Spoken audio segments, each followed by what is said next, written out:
Video games, video games, video games. We love them, but they've gotten a bad rap over the years.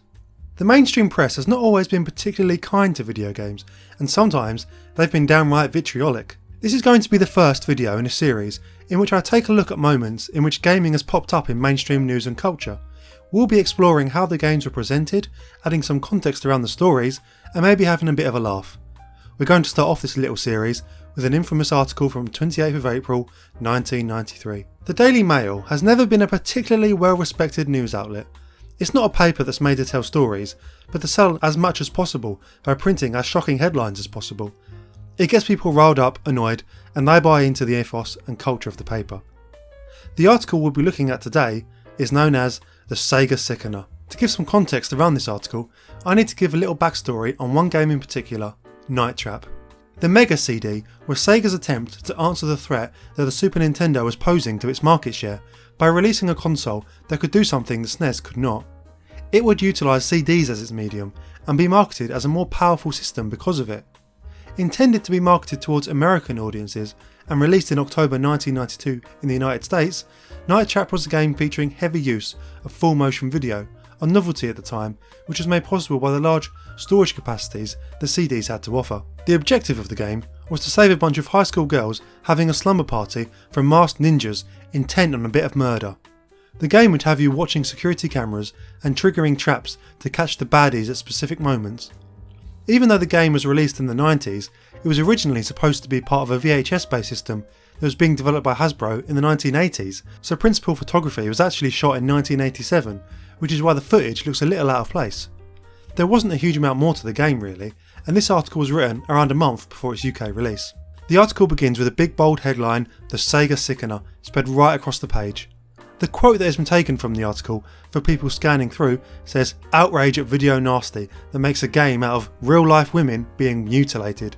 Gasp, you might think, that sounds terrible. A video nasty was a colloquial term in the early 80s for movies which came out on video that would usually not be legible for a cinema release due to heavy violence, obscenity and nudity. This was possible because originally videos did not need to receive a classification to be released, so by comparing the game to a video nasty, they're immediately giving the impression of something that is extreme and over the top and should potentially be banned. It's worth remembering that this article was written before Night Trap actually came out in the UK, so there was a good chance that the writer of the article never played the game, only that he had heard the stories from its release in the USA. The article describes the game as being expected to take Britain by storm when it launches, despite the fact that later on in the article they say that only 70,000 Mega CD consoles had actually been sold in Britain by that point, hardly enough for a storm. This number may also be false, as some sources claim that that was the total number of Mega CDs that had been shipped to retailers at the time, rather than the amount actually sold to gamers. It goes on by describing some of the events which can happen to the characters in the game,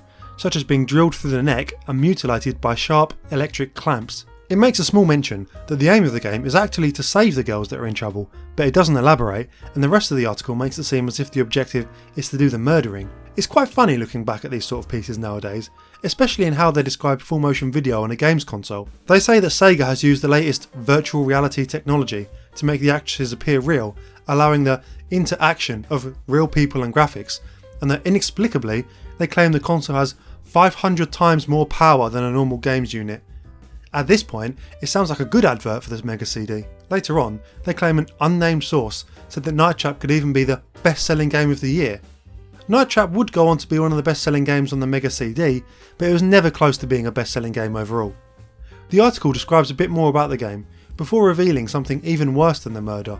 The actresses wear skimpy shorts, low-cut night dresses, and revealing underwear. I think this was pretty evident from the picture they decided to use to illustrate the game. This is the point in the article at which the Daily Mail decides to get some opinions from some gobferents, politicians who just like to comment on every story they can in order to get their name out there, regardless of whether they know what they're talking about or not. So John Wheeler, Tory MP, said the game was abhorrent rubbish and he was horrified.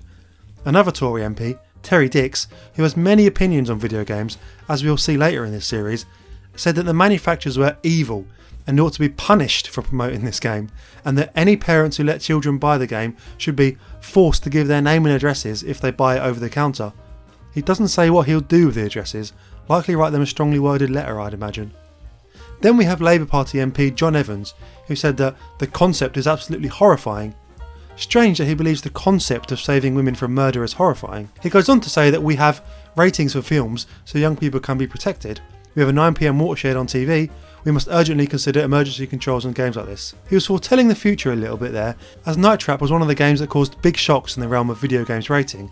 This was much more true in the United States though than it was in the UK, as our rating system got quite convoluted in the 90s, which I'll cover in a future episode. Next up we have Dame Jill Knight, who said that these computer games encourage people to maim, mutilate and murder, another person that clearly didn't know what the game was about.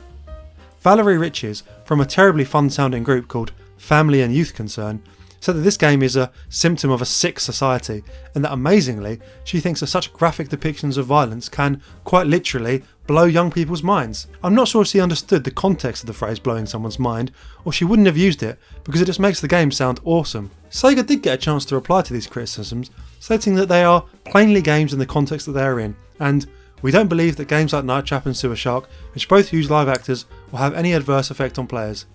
They clearly couldn't be bothered to go much more into it than that, as what else can you say to these kind of comments? The context of video gaming at the time was that video game developers and publishers wanted to start making games which were marketed to and designed to appeal to adults, capitalising on the fact that consoles like the Mega CD were more expensive than a regular games console, so would likely have less traction amongst child audiences.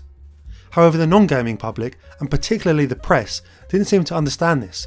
In their minds, every video game was designed for children, so they should always be family friendly all of the time, and when they wasn't, they were outraged.